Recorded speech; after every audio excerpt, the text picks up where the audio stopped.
Can we talk about Dark Cloud? Yes? Cool, let's get to it.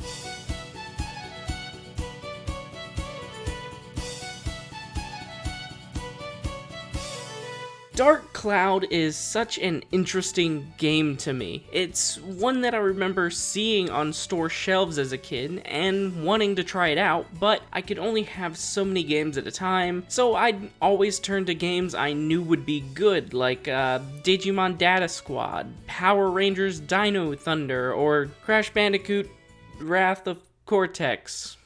Okay, maybe my judgment wasn't spot on as a kid, but I did end up getting around to playing Dark Cloud recently, and I absolutely fell in love with the game.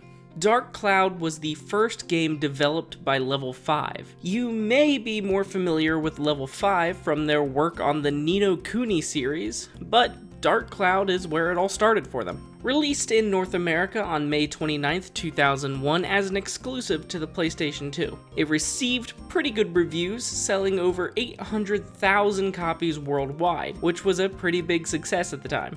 Dark Cloud was initially meant to be a launch title for the PS2 in Japan, but due to a delay, it missed out on that deadline. This is such a unique game, so full of character and charm. I think anyone who's a fan of games with weird ideas should run out and play this game now. But to really sell you on it, let's talk about the game. A book was found in some old ruins. All the scholars who decoded it puzzled over the mystery of the book. A world with 2 moons illuminating the sky. The many dazzling adventures of a young boy. But whether or not this is a true story, do you believe in the story woven in the book? Maybe it's a fantasy that only existed in a boy's heart. Let me tell you this story this ancient book tells of. A magical and magnificent fairy tale. And the hero of this wondrous tale, whose name is Itaha.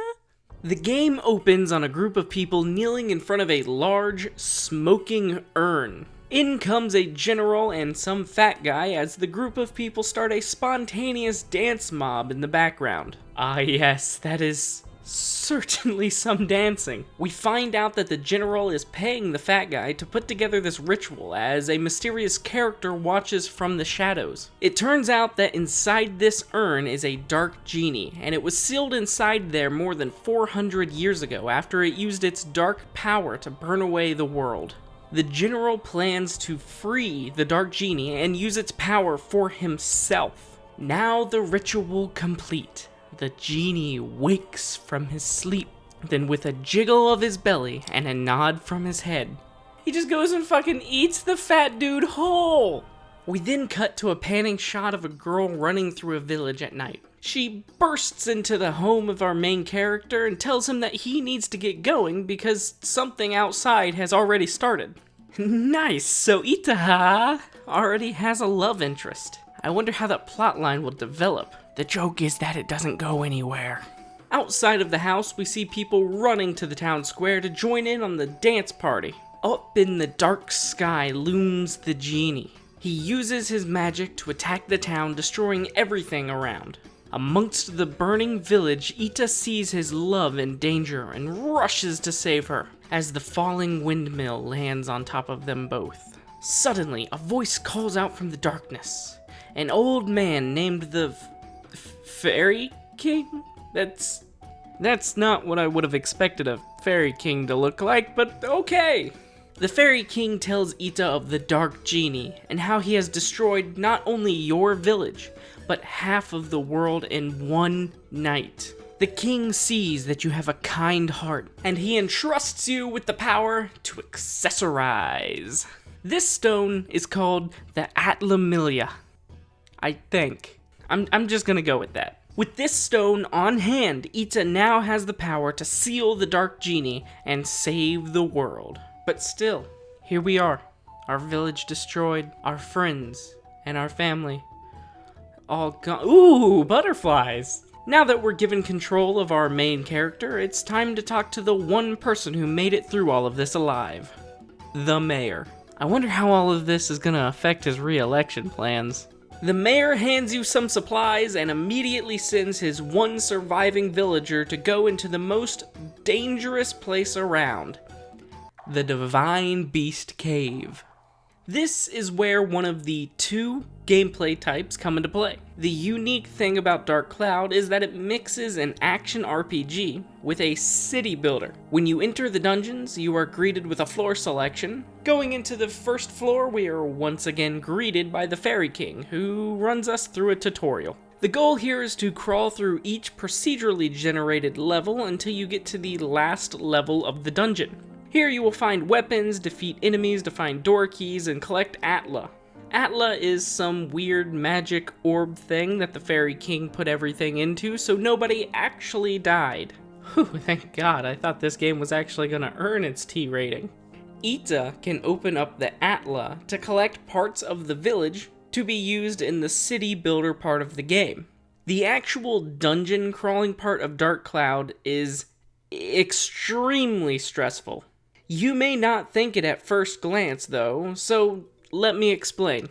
Right here you see you have your health bar and your thirst bar. Health bar works the same as any other game, and the thirst bar will slowly go down as you stay in the dungeon. If it gets empty, then you'll lose health over time. Pretty simple stuff. In between the two bars you have your weapon health and XP bar. Much like Breath of the Wild, weapons will break after you use them, but unlike Breath of the Wild, you can't just pick up another one to replace it. You do not want your weapon to break. Your character doesn't have a level in this game, but your weapons will slowly level up. You can add enchantments to the weapon, you can give it elemental effects or boost stats. Whenever you level up a weapon, the enchantments absorb into that weapon permanently. Having certain weapons hit certain stats lets you upgrade the weapon into a stronger weapon. So if you don't keep a close eye on that weapon HP and you let it break, poof! There goes 5 hours of grinding, and now you're back to level 1. So you have to watch 2 health bars while trying to fight the enemies with the limited movement you have to fight. You can use a basic attack, a charge attack, block, lock on, and use an item, but that's about it. Combo attacks are based on the speed bar down here, so if you attack too fast, the bar goes down. Once it's out, you have to wait for it to recharge. Locking on helps you keep track of an enemy, but it cuts your movement speed in half. Charged attacks are really strong, but they use up a lot of weapon health with each use. You have to learn enemy patterns so you can time attacks while watching both health bars and trying to keep the other enemies in the room from hitting you. That's not even adding on the status conditions, debuffs, rooms that have special conditions, like the ones that'll take away your weapon's experience points as you fight. The game gives you plenty of items to combat whatever comes against you though, which brings me to the most important aspect of dungeon crawling: item management. Food, water, antidotes, small key, big key, magic stones, throwing stones, stamina potions, level up powder, weapon healing powder, escape powder, weapon enhancements. I think you get the idea. You need a lot of items to safely make your way through the floors, but you have limited slots. Items will make or break your run. Every time you die, you lose half of your money, something that's not easy to come by. Thankfully, at the end of each floor, you have the choice to leave the dungeon and put yourself back together. But I'm feeling brave, so let's keep going. On the next floor, we come across a cat that looks more like a burrito with a head than a cat. We grab some Atla and head back home. Out here is where the city builder comes into play. You might think that these two styles of gameplay wouldn't work together, but after spending all your time stressing in the dungeon, you're rewarded with an easy, calming city builder, where all the hard work you've put in comes together like a giant puzzle. The nice and calming music plays while you place your homes and add people to them, then warp to the ground to talk to your new villager and ask them how they want their home built. Once you complete someone's home, you get a fun cutscene with the people who live inside of it. I love that each house has little things that show off the people living in it. The Muscle Brothers have a messy house full of training equipment. This fat guy has a house full of food and even a little mouse door he put in because he knows they're gonna get in there anyways. This gameplay loop of stress and then calm, it just works so well together. Once you've placed all your pieces and ran around to find your items, you run back into the cave. Oh man, an edgy anime boy. Now you know the game's getting good. Wait, let me guess. You have some dark past that led you to turn your back on the world and fight alone.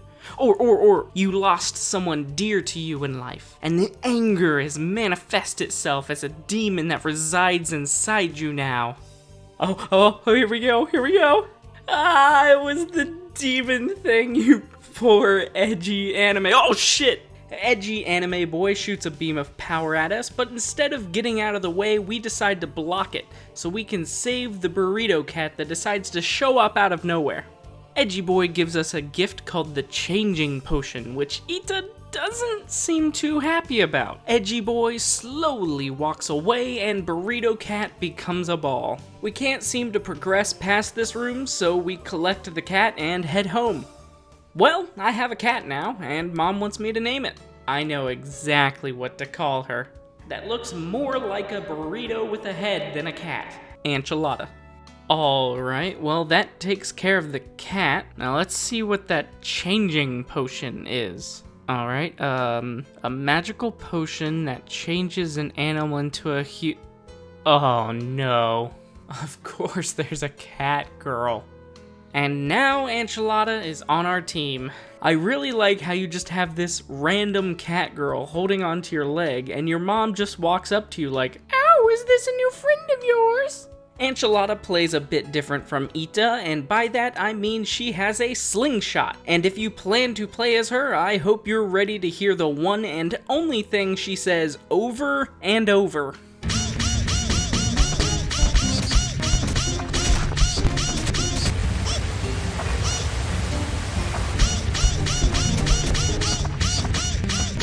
With Enchilada's help, we can get to the end of the dungeon and fight the divine beast himself. They really did put all that animation budget into the dancing, didn't they? He's a pretty easy fight overall. It just takes a little bit of time since you'll be swapping between the two characters throughout it. Once we defeat Dran, he takes us out of the cave, gives us a new attack, and sends us off to meet the Moon People. We head off to find them, but first we must pass through a forest village where a small kid who's dressed in green lives alone in a treehouse. We find out from the Fairy King that we need to explore the Wise Owl Forest so we can build a river that connects from one side of the village to the other. Once the water is flowing again, it will revive the great You know what? Fuck it. I quit.